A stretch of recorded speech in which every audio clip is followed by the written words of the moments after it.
there a finite point on it? I can't answer that. I do know that for the next 30 days, I'm going to be pretty busy with a very strong team of folks and officials across the system in the country. I think what we need to do is stay focused here, which is to deliver on these next new 5 steps that build on the plan. Many of these steps have been negotiated for some time. The notion, forgive me, of a joint North American fentanyl strike force is one that was raised just last Friday, for example, after several meetings. So we're going to operationalize these things now. And, a lot of this requires actually partnership with our American counterparts, because the fentanyl crisis, for example, is not a Canadian crisis alone. It's as much an American one. So we now know, and I think the president recognizes, we've got to do this together. Do you believe this is about our sovereignty, though?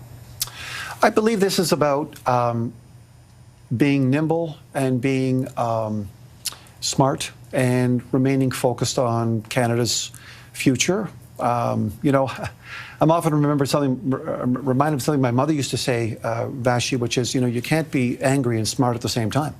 So we can't be angry as much as we have to be nimble and react the right way and keep our sovereignty, of course, but also show progress, and that's exactly what we're doing. Do you believe that there exists the possibility, or how much of a possibility is there that we avoid overall the imposition of these tariffs, or are they likely to hang over our heads for the next 4 years? I don't necessarily believe that at this stage. I think what we need to do, because I remain hopeful, because I think we can manage our way through this relationship. We've always done it with our American neighbors.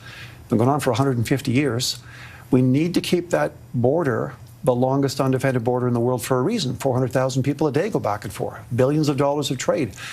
We're going to have to be diligent. We're going to have to stick together as a country, and we're going to have to execute on a number of these new measures to be able to show to the president that we're serious.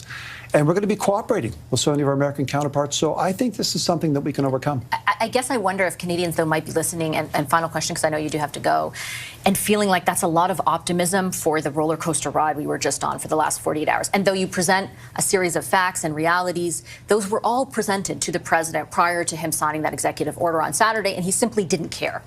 It didn't resonate. I don't know whether the president saw all the facts and figures before he took the measures or announced the measures he did. Well, isn't that scary? Well, maybe not, but we managed to prevail, and I think our efforts in Washington broke through, and I think that our incredible team at our embassy and our folks on the front lines at the CBSA and the RCMP, working with their operational partners, we managed to transmit a message, which is we're much stronger together, and we have to make a choice. Are we going to win-win or lose-lose? And I think most people now understand that it's much better to win-win, and that's what we're going to build on. I'm going to leave it there. Minister, I appreciate your time this evening. Thank you so much. Thank you.